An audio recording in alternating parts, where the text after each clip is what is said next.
Você já acompanhou um familiar à busca de um transplante ou já precisou de um? Os desafios emocionais à espera de um transplante é o nosso episódio do podcast de hoje. Superando os desafios afetivos. Eu sou Iraci Campos e estou recebendo para nossa conversa a doutora Eugênia Pepian, médica, cirurgiã, urologista, e Clóvis Noronha, engenheiro e empresário. Sejam bem-vindos ao nosso programa. Muito obrigado, é um prazer estar aqui com você mais uma vez, que a gente possa contribuir com o seu programa da forma mais adequada. Muito obrigada pelo convite. Para mim é uma honra poder conversar sobre esse tema que é tão importante para a maioria da população. Obrigada. As pessoas não têm, geralmente, noção dos desafios que é precisar de fazer uma cirurgia no rim. Geralmente, a cirurgia de rim ela é um tanto quanto agressiva, né? E uma nefrectomia é uma cirurgia muito agressiva e que causa muito estresse, né? Realmente, a nefrectomia ela é uma cirurgia de alta complexidade. E, afortunadamente, com a tecnologia, as técnicas vêm evoluindo muito. Então, assim, entre as principais indicações temos câncer de rim e temos outras como cálculo ou, inclusive, infecções à repetição que fazem que o rim, com o tempo, perca a função e a pessoa precisa de uma nefrectomia. No início, a cirurgia era uma cirurgia aberta, bastante agressiva, com sangramento. Na atualidade, com as novas técnicas minimamente invasivas, videolaparoscopia e, inclusive, cirurgia robótica, alguns pacientes com câncer e tumores se beneficiam porque, às vezes, não é necessário tirar o rim inteiro. A gente, na atualidade, dependendo do tipo da doença, a gente consegue tirar o tumor e derrar o restante do parênquima renal. O Clóvis passou por uma nefrectomia, né? Sim. E bem invasiva, né? Sim. Quais os fatores que culminaram ou que desencadearam uma situação dessa e qual a emoção, os desafios emocionais que você passou? No meu caso, o fator foi emocional, né? Eu sempre fui uma pessoa muito equilibrada, muito calma, tranquila, apesar das minhas atividades bem aceleradas e tudo. E quando foi em 2008, naquela crise mundial, onde o dinheiro sumiu, eu estava com uma série de projetos e eu tive uma dificuldade muito grande com naquele momento. Por incrível que pareça, eu comecei a perceber que eu perdi a minha tranquilidade. E por mais que eu usasse o evangelho, que eu tentasse me situar dentro da minha percepção espírita, que eu já era espírita há mais de 30 anos naquela época, eu não consegui. É incrível isso. E eu não conseguia dormir, pensando nas consequências das questões que estavam envolvendo ali a minha empresa, o meu trabalho e tudo mais. Pessoas que iam ficar desempregadas por causa das questões financeiras que o país estava passando. E eu passei, assim, quase um mês sem dormir. Então, o meu foi emocional. Eu, infelizmente, não procurei um profissional. Psicólogo da área para dar estrutura, infelizmente, né? eu sugiro que todo mundo que passe por isso logo busque essa ajuda. Eu não procurei, achei que apenas me sintonizando e tentando buscar na espiritualidade o apoio necessário, mas a gente ainda é muito pequeno para sozinho superar esses desafios. Bom, nesse processo de não dormir, eu comecei, eu estava muito bem fisicamente, e um certo dia, aqui no Seja, tomando passe, apareceu um espírito e falou: você tem câncer. Eu achei aquilo tão... Eu estava de olho fechado, tomando passe, e ele apareceu aqui na minha frente e falou isso. Eu achei que aquilo era da minha cabeça e, por incrível que pareça, não fiz nada. Passou mais uma semana Eu tinha acabado de mudar de casa, né? Tínhamos acabado de mudar de casa e eu tinha ganhado umas garrafas de vinho numa caixa de madeira e fui arrumar a varanda. Peguei a caixa que estava muito pesada e não aguentei, aí a caixa bateu aqui, exatamente na posição daquele rim que aí iria aparecer com problema. Continuei, dia seguinte, urinei sangue. Aí fui correndo para o médico, detectou que eu tinha um câncer, estava encapsulado, mas estava em todo o rim.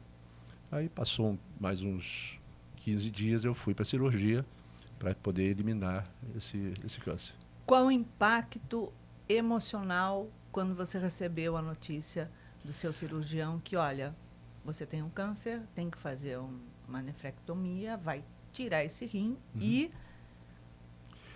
No primeiro momento a gente fica assim chocado, não é possível que isso esteja acontecendo comigo. No segundo momento, a gente busca na espiritualidade o alívio e o amparo necessário para se tranquilizar. Tipo assim, está na hora, se tiver na hora da minha partida, que seja, que aconteça. Mas se o que eu puder fazer para ficar aqui e contribuir com a obra do Pai, vamos continuar e vamos trabalhar. Aquele aviso do espírito, depois que aconteceu a questão da madeira que bateu aqui, e o médico falou para mim, não tinha por que sangrar o teu rim, ele falou, não entendo até hoje por que sangrou. Aí a conclusão que eu tive foi, eu tive 2 avisos. Um do próprio espírito que apareceu e falou, você tem câncer. E você, tipo assim, e foi assim, muito rápido, foi durante o passe. E eu ignorei, aí tipo assim, cai a ficha aí, toma essa caixa aí na posição para que haja um efeito físico do sangramento. E aí, sim, que não tinha nada a ver. Corri atrás. E olha, eu fazia check-up empresarial, não vou falar o nome da empresa, evidentemente, há 10 anos seguidos. Todo ano eu fazia. De ano em ano. Todo ano eu fazia um check-up na mesma empresa, com todo o check-up, e nunca apareceu nada. Então, o meu caso foi realmente emocional, evidentemente, tinha questões kármicas envolvidas e aprendizados que a gente sempre tem que buscar, com certeza, né? Faz parte do nosso processo. Eugênia, numa situação que nem hoje, já, como você falou, tem tanta tecnologia para não ter aquele corte daqui a aqui. Eu falo que vira a gente no avesso, pronto, acabou, e depois empacota outra vez e fala, a vida segue, né? Agora, numa situação dessa, a pessoa fica abalada emocionalmente, né? Ele disse que ele falou, se eu tiver que ir, então... Eu falava assim, olha só, pelo sim ou pelo não, eu não levanto os bracinhos de jeito nenhum. Porque dá que eu levanto, alguém puxa. Com certeza. Realmente, a gente sempre acha que é com os outros. A gente nunca acha que é com a gente mesmo. Então, no momento que acontece, é um choque grande, porque ninguém espera estar doente, ou muito menos falar de câncer, porque a palavra câncer gera um grande impacto, inclusive na psique dessa pessoa. Já ela muda, ela não sentia nada. Câncer no rim ou neoplasia de rim é uma doença que a maioria das vezes ela é completamente assintomática. Ela só produz sintoma quando a massa é muito grande, que pode ser o dor lombar ou sangramento. Quer dizer que ela já tem um tamanho razoável ou tem invasão de certas estruturas internas do rim que justificariam isso. Então, a pessoa geralmente nunca consulta. E aí, no momento que você fala que ela está doente, que ela tem uma neoplasia, que ela tem câncer, a pessoa já está se sentindo péssima, já desequilibra completamente, automaticamente. Nossa, se sente fragilizada demais, né? No meu caso, graças a essa doutrina maravilhosa que a gente tem, né, e a fé que eu tinha, apesar que nós sabemos que desencarnar não é nenhum bicho de 7 cabeças. Nós acreditamos no reencarne, na desencarnação como processo evolutivo. Mas ninguém quer sair daqui, né? A verdade é essa. Mas eu encarei de uma forma super tranquila, fui muito bem amparado, e eu passei pelo processo da cirurgia, e a recuperação também foi muito tranquila. Não tive nenhum assim, abatimento psicológico. Isso é fundamental. Quando eu vou operar meus pacientes, falo para eles, olha só, se você está conectado com que tudo vai dar certo, que a cirurgia vai sair bem, esses pacientes saem muito bem. Agora, o paciente já pensa que vai dar errado, pode acreditar que alguma coisa vai acontecer durante o procedimento. É muito... Na verdade, a gente plasma, né? É. Através dos nossos sentimentos, nosso equilíbrio emocional, as possibilidades. Se Com você está com uma certeza. vibração ruim de que vai estar tudo errado, você está ali vibrando e plasmando para que o universo conspira, né? Ou a favor ou contra. Né? Normalmente a favor dos seus pensamentos. Se está pensando negativo, fatalmente pode ter há uma grande possibilidade de haver algum tipo de... No caso de transplantes de rim. Bom, então, transplante de rim é um tema que é muito importante, porque a grande maioria dos pacientes com idade meia tem as doenças principais que desencadeiam essa alteração, que é a doença renal crônica, que precisa de terapia de substituição renal ou hemodiálise. Então, diabetes mellitus, 38% dos pacientes que precisam de um transplante essa doença foi causada por diabetes. Hipertensão, algumas outras doenças específicas do rim, como glomerulonefrite, e doenças policísticas do rim também podem causar. Então, essas aqui são doenças que, na maioria, falando de hipertensão e diabetes, elas são doenças crônicas. Então, assim, esse paciente, ele já vem em acompanhamento. Às vezes, chega o paciente que não sabe que estava doente, já chega com alteração da função renal. E o ideal é que o transplante, ele seja feito tudo programado. Não é um evento, não é uma cirurgia que é feita de urgência. O paciente, ele tem que ser cuidadoso, tem que seguir rigorosamente o tratamento da doença dele, porque não adianta transplantar e ele depois não assumir os comportamentos de vida, como tomar as medicações e medidas comportamentais mesmo que vão, digamos que, melhorar a qualidade de vida. Então, Brasil, no momento, é o país no mundo inteiro que tem maior cobertura para pacientes com doença renal crônica. É porque o SUS, o transplante pertence ao SUS. Então, é uma fila única. Diferença de outros países que podem ter maior volume de transplante, aqui o transplante é público. Você não precisa ter um plano de saúde para entrar no sistema. Ainda assim, tendo um grande volume e uma grande cobertura, os pacientes que necessitam de transplante são muitos. Então, falta de nossa parte conscientização na população, saber que pode ser um familiar nosso, pode ser alguém querido, e sempre falar com a família que a gente gostaria de doar, caso a desencarnação chegasse antes do esperado, ou acidente ou doenças que podem levar a essa condição de morte encefálica, que seria a condição com que o doador consegue ser preparado para a doação dos órgãos. Agora, no caso da doação, né, tem uma frequência, uma lista de espera muito grande, ou é algo que acontece até rapidamente, ou tem determinadas regras, por exemplo, aquele que está pior entra, mas apareceu um paciente que está pior do que aquele, ele entra na frente, como que é? Tem alguma coisa assim? Tem prioridades, é uma fila única, né? Então, assim, todo mundo entra na fila, sendo que, por exemplo, crianças têm prioridade, ou pacientes que têm outras comorbidades ou alterações, como falta de acesso, falência venosa, têm prioridade, e tudo isso é computado, junto com a compatibilidade com o doador e outros exames que são realizados durante todo o processo. Então, o fato de ser uma fila única faz com que todo mundo tenha as mesmas possibilidades de ser transplantados. Então, na minha rotina, a gente tem transplantes em hospitais privados, hospitais públicos. O mesmo rim que foi captado em X hospital, ele pode ir tanto para o hospital público como para o hospital privado, dependendo da fila. E isso é muito bom. Lastimosamente, ainda o tempo de espera é grande. pode ser 2 anos, até 5 anos de espera. Nossa! Embora, por exemplo, já tive paciente que entrou na fila e 3 meses depois foi transplantado. Mas isso depende também das prioridades, da compatibilidade do paciente, enfim, de outros fatores que fazem que uns transplantes sejam mais rápidos que outros.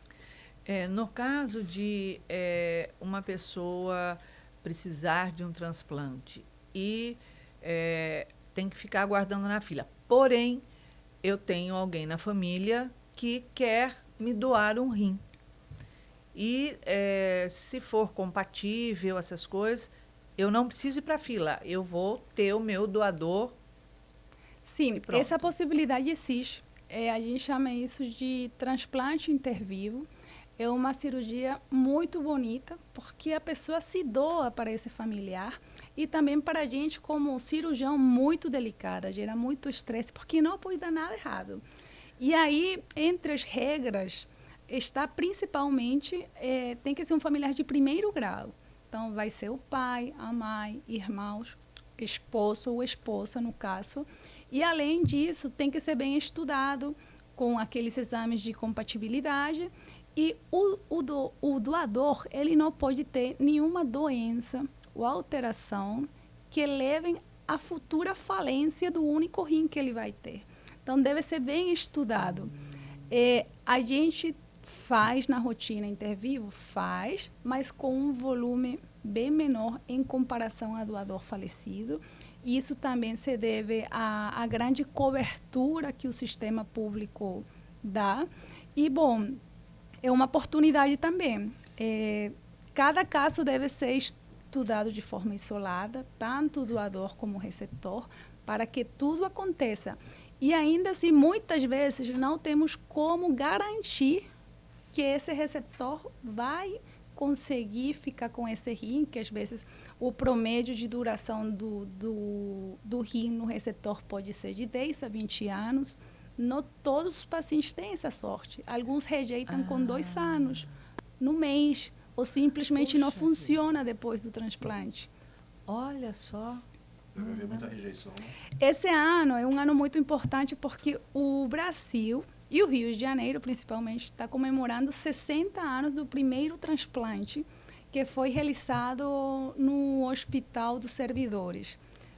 Foi em 1964. Na época, foi transplantada um adulto de uma criança que tinha problemas de hidrocefalia. Então, assim, o Brasil, ele sempre atuou nessa parte. Ainda tem muita gestão de conscientização para vocês que estão em casa, de ser donante, porque hoje a gente pode estar saudável, mas amanhã pode ser nossa mãe, nosso pai, nosso irmão ou nosso marido, filhos. Então, é muito importante essa conscientização na população da necessidade de doação.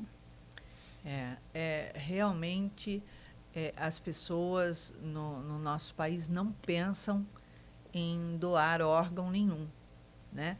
Agora, para doar, a pessoa precisa estar completamente íntegra na sua saúde, certo? Ela não pode ter, por exemplo, um histórico de ter tido um câncer, de ter tido alguma doença mais para doação complicada. Em pacientes intervivos, é necessário isso. Quem faz a doação deve ser saudável. Uhum. Pode ter algumas alterações que têm que ser estudadas caso a caso, mas a regra é saudável.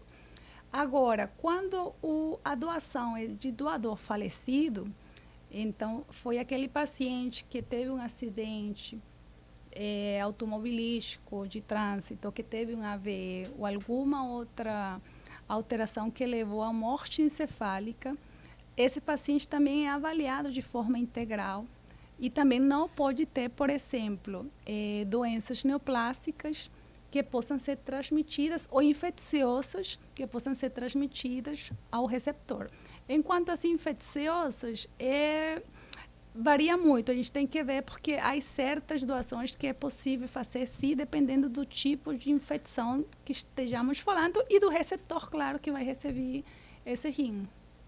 Nossa, é um tanto quanto complexo, né? Complexo.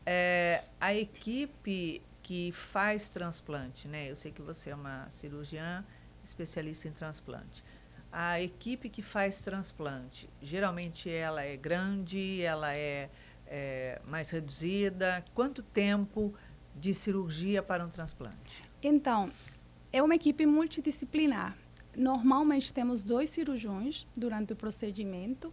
Pode ser o cirurgião geral, transplantador ou urologista, como é meu caso.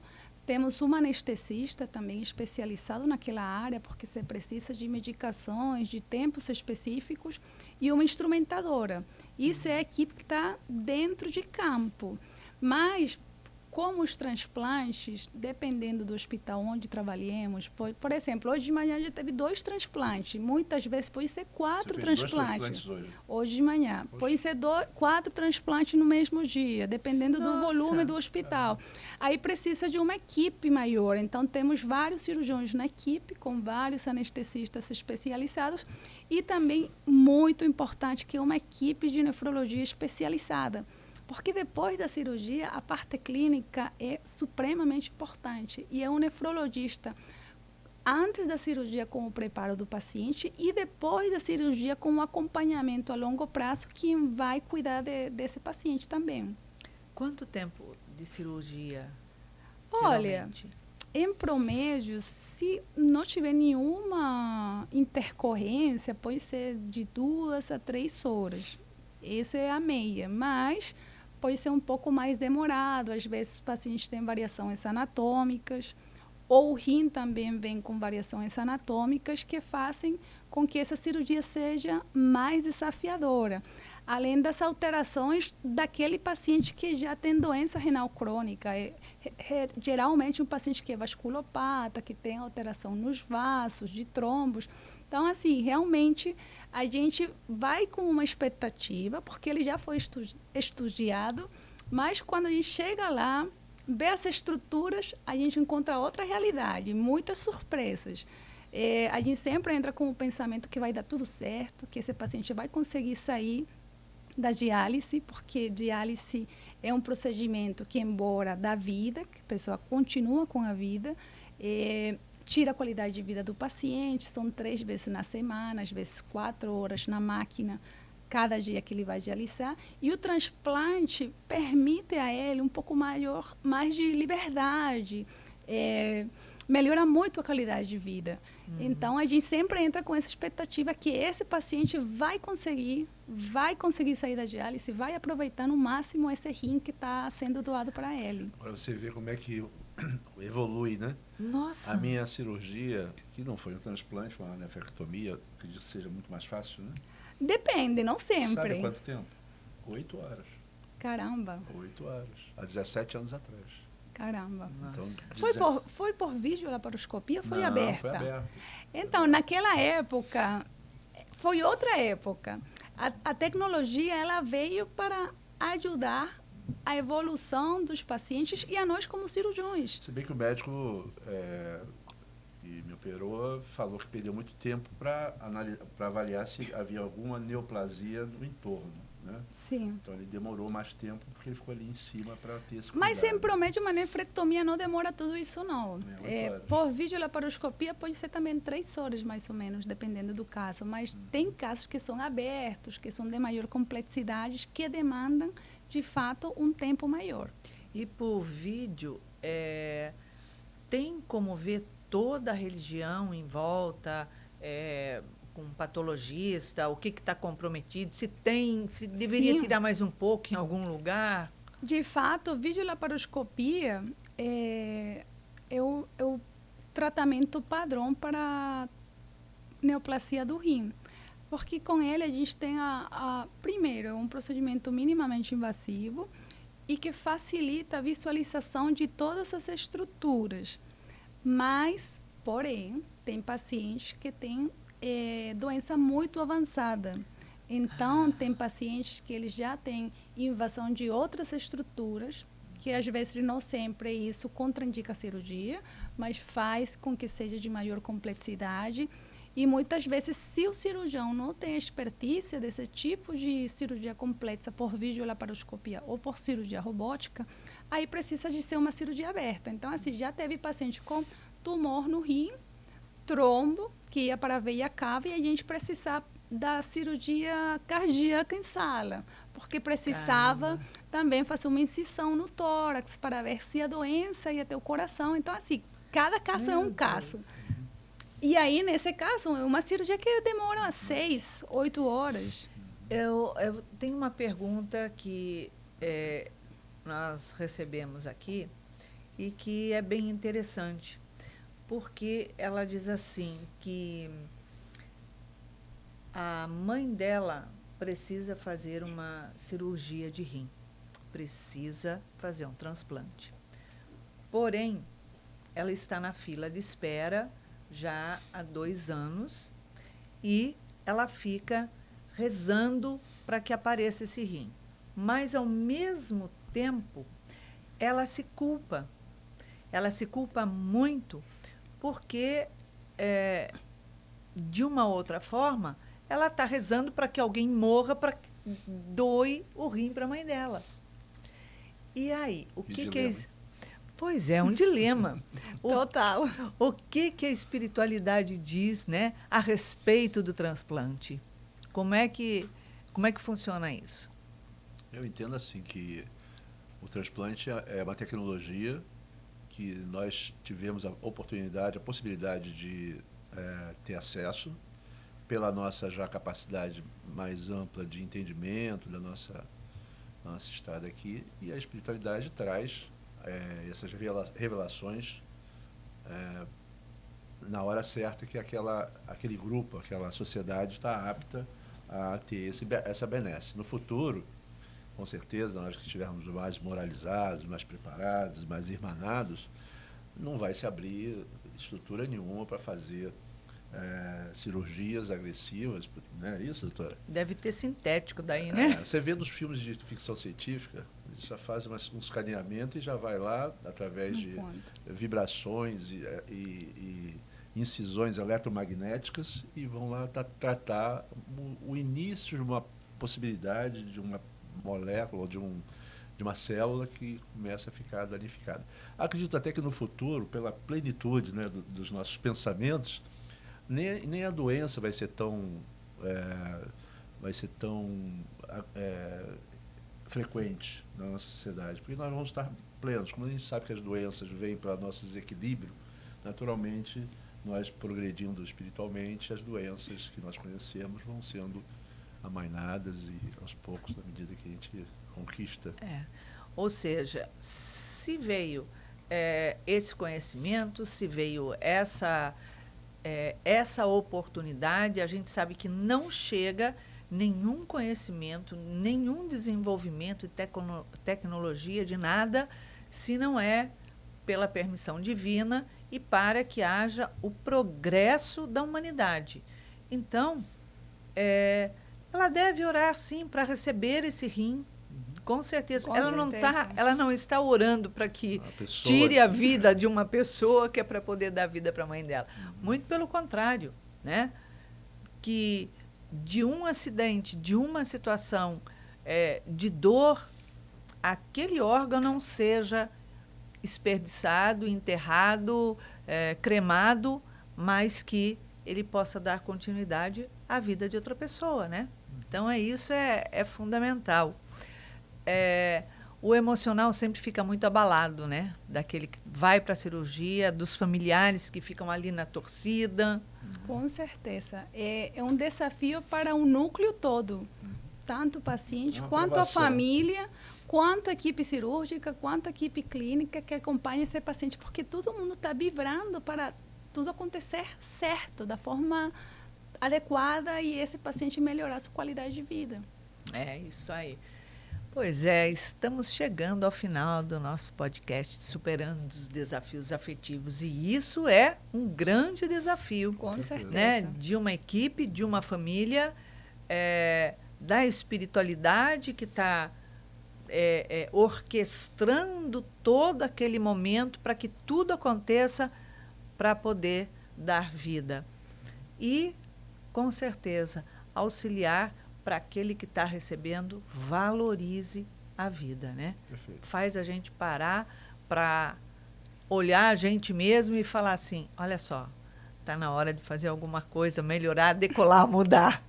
Nós sabemos que esses eventos são para o nosso crescimento, educacionais, né? Sim, tudo que com acontece certeza. desse tipo é para nós darmos uma parada, rever tudo e começarmos a mudar. Como a doutora aqui falou, tem que haver mudança. É isso Senão, aí. se for continuar repetindo tudo que fazia antes, que pensava antes, vai fatalmente ter... É isso mesmo. É mais uma oportunidade. mais uma É isso aí. oportunidade. Chegamos ao final do nosso podcast. Agradeço muito a presença da doutora Eugênia por trazer tanto esclarecimento, tantas informações, coisas que nem eu podia imaginar. Muito, muito Esclarecedor. grata e feliz com a sua presença. Muito obrigada pelo convite. Para mim é um prazer até dividir minha experiência e também chegar nas famílias que estão em casa passando por uma situação similar. Então, isso é muito importante. E obrigado também ao seu Clóvis pelo relato de toda a experiência que você vivenciou, porque traz esperança a todos Com nós. certeza. Eu que agradeço a oportunidade e sempre procure um especialista quando tiver em desequilíbrio, acontecendo alguma coisa difícil, e sempre fé em Deus, que nada acontece por acaso. É isso aí. Muita paz.